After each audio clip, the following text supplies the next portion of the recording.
for $114. $114. My own $114. $114 machine. It's $114. It's $114. $114 on Amazon will get you this thing. Hey guys, I'm Chucky 2009, and over the years I've reviewed and promoted all kinds of welding equipment from all different manufacturers, all levels of quality, and a bunch of different prices as well. But there's one thing which I've never done, which is what you guys are always asking me for, and that is to review a dirt cheap welder. So this is what we got over here. This is the HYL 160, ARC 160. This thing costs, now keep in mind, the ideal stick welder that I've used, my personal favorite, costs about $1,800. If you're going to buy like a good used old transformer machine like off of Craigslist or something, expect to spend maybe $200 to $600. This thing costs $114 shipped to my door.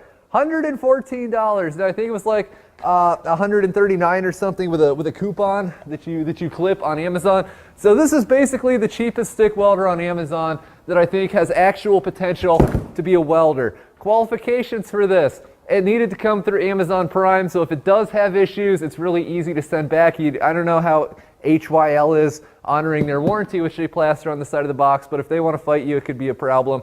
But since it's, you know, Amazon Prime, if you get it, it doesn't work right out of the box where you just send it back. It's really easy.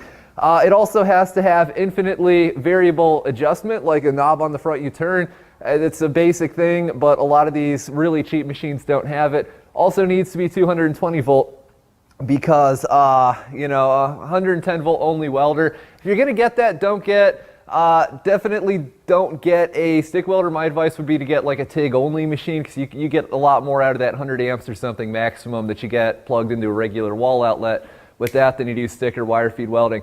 So yeah, 220 infinitely variable amperage, and it comes through Amazon Prime. That's it, and I got it for $114. Okay. Now, you know, here's the thing. I don't think I could ever really recommend somebody just goes the cheapest way humanly possible on a purchase like this, but if you are on a budget, really one of the best things you can get is a cheap stick welder. You know, if you buy a cheap TIG machine, it's going to have like a gas solenoid and some more moving parts and pieces. With a wire feed welder, there's like a wire drive mechanism which can go wrong. A stick welder, a lot of you guys know, it's basically just a power source. So if you're on a budget, you can't afford that much, get a cheap stick welder before any other kind of welder if it'll work in your application. All right, so let's see what we have in here. We got ground clamp, pretty standard. This does use the smaller style of DINS plug, so accessory interchangeability might be a little bit of a challenge, but you know, for the price, what do you expect? These are also like thinner than extension cord thickness leads, so there's not a lot of copper in there. But again, $114, what do you expect? Stick lead, pretty much the same thing. They do actually give you a better than I expected electrode holder. This is like not the cheapest one I've ever seen. This is like second from the cheapest, third from the cheapest I've ever seen. So that's better than I was expecting. You know, sometimes folks like to complain about what you get on really budget equipment like this, but the reality is, if you want premium everything, don't buy something that costs $114. But you know what? I'm going to do my best to give this thing a fair review for you guys.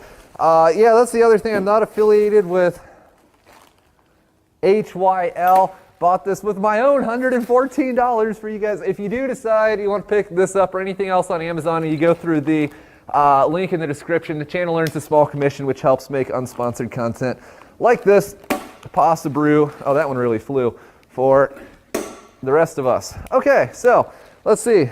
You get an owner's manual. You also get this little goofy shoulder strap thing. You know what? No, probably not keep this. I might, I don't know, give it away or something. So I'm going to leave that on here. You get strain relief coming out the back of the machine. You know, a little piece of plastic, cost a few cents, more than I was expecting. Oh boy, that thing is cheap. You know, I used a machine called the AHP Alpha Stick 160. This looks like it, but cheaper. Yeah, so what do we have here? We've got a surprisingly long power cord. I thought this was only going to be like, you know, 3 feet or something. Looks like it's probably 5 or 6 curled up. They do give you the standard 220 volt plug, which is nice. Switch on the back of the machine per EU regulation, so it's sold over there as well. You know, everything about this, looking at it, looks really cheap. This is just like, I think it's called ABS plastic or something. If I knock on this too hard, it's going to split. This handle, it's ABS plastic, and it's like, you know, paper thin as well. But you know what? $114. All right. I have to do some, oh, hey, this is kind of cool. This strap actually will come undone. Some of them, they're sewn, like literally sewn onto the machine itself, so you can't remove it. That's why I was tempted to cut it, but it looks like this one we can just get out of the way because I don't want to deal with this flopping all over the place. All right. Okay, this is, as small as it sounds, this actually is something of a plus. Great. I was working with a guy the other day who didn't have a belt. I could just give him that thing. And, all right, let's see here. Get this plugged in. This is the part where I impale myself. Nope, we're good. Okay, cheapest stick welder ever in the shop, which is really saying something. What do I think? Looks like a stick machine. Like I said, it's basically a power source with an adjustment dial on the front. It weighs next to nothing. Like, you know, you look at this, you say, oh, it's a little lunchbox sized inverter, so it's not going to weigh much, which is true, and I expect that. This is probably the single lightest one I've ever so much as handled in my entire life. So I don't really know what to expect here. Guess there's not much to it but to do it. One thing that is nice, even though they're the smaller style of DINS Quick Connect, these are standard DINS plugs, so we can just pop these in here, and it makes it easy if we want to upgrade our leads or whatever later on,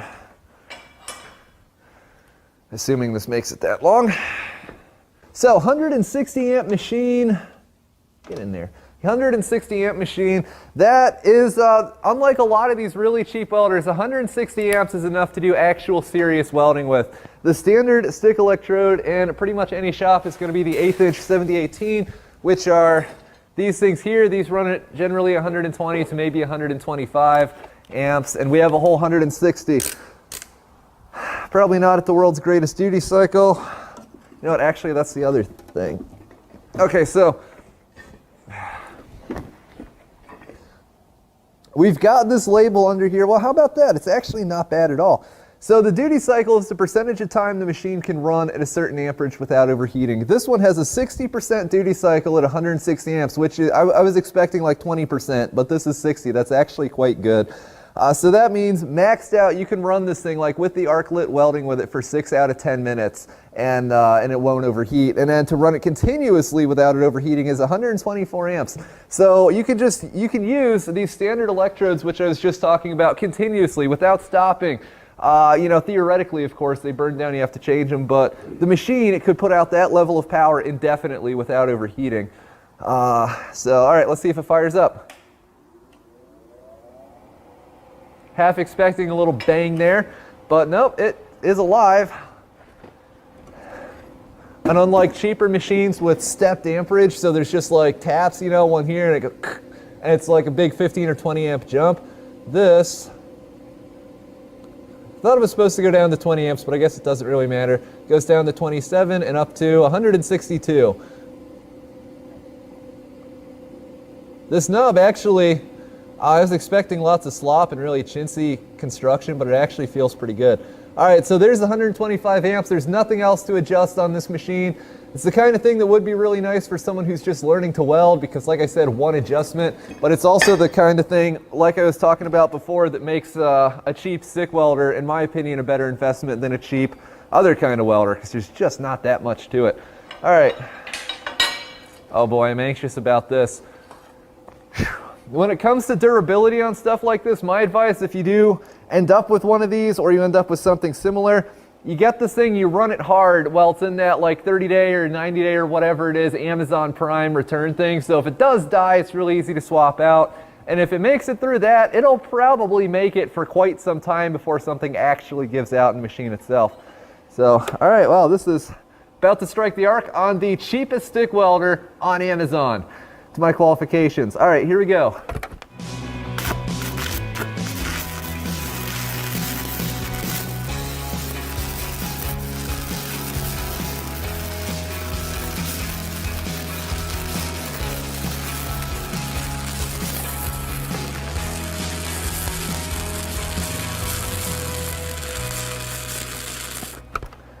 How about that? The son of a gun does actually weld. Is this the finest quality arc I've ever experienced in my years experiencing arcs? No, it isn't. But it is functional, and it's honestly not as bad as I thought it was going to be. All right, let's see. Here's my slag, chip and hammer. See how we did here.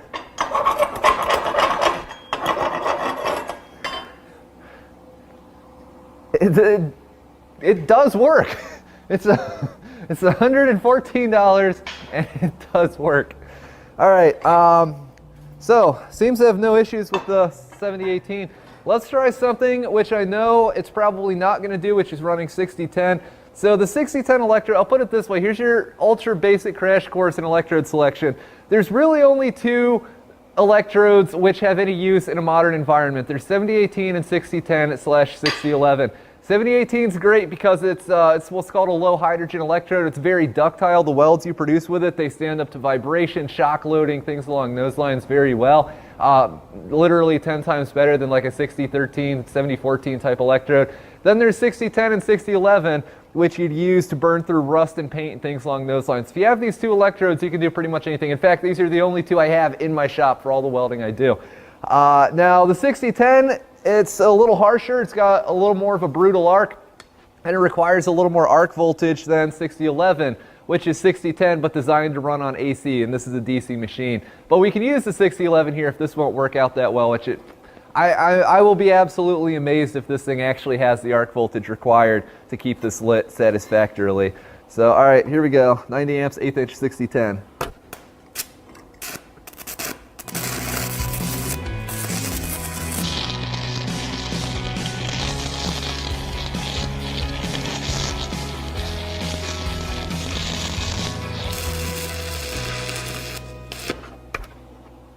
It did better than I was expecting, but really no.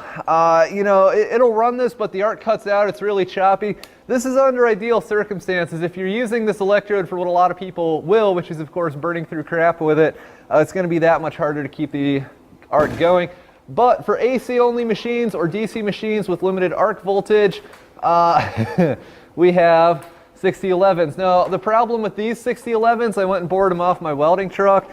These got driven over by an excavator yesterday, or day before yesterday.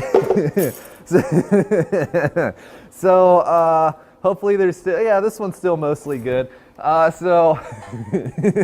Oops. All right, well, sometimes, you know what, you say to yourself, this is the worst thing that happens all day, we'll be doing pretty well. But yeah, like 20-ton excavator set part of itself on those. But all right, we have at least one functional one. It should sound and run a lot like that 6010, but hopefully it'll actually have the arc voltage to keep this going because it requires quite a bit less. All right, here we go.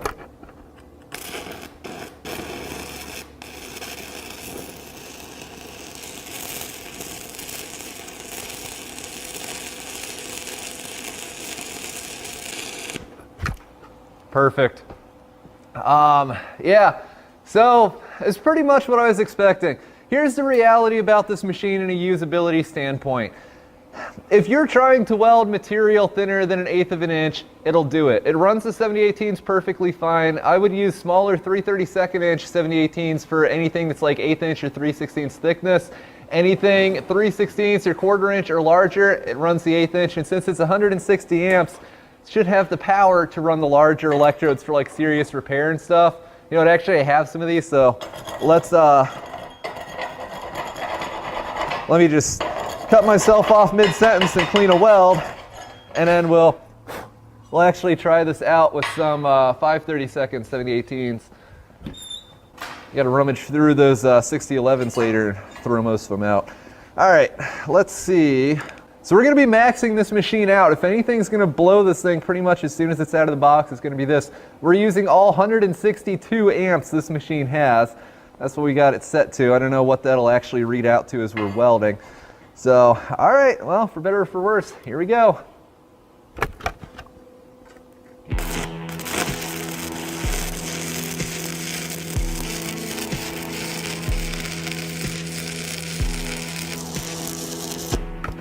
All right, something of a shorter piece of material, so instead of stopping with like most of the electrode, I just like welded around the corner and then back the other way. And it did it. It does have the power to run these larger electrodes. Now this isn't something you're likely to use all that often.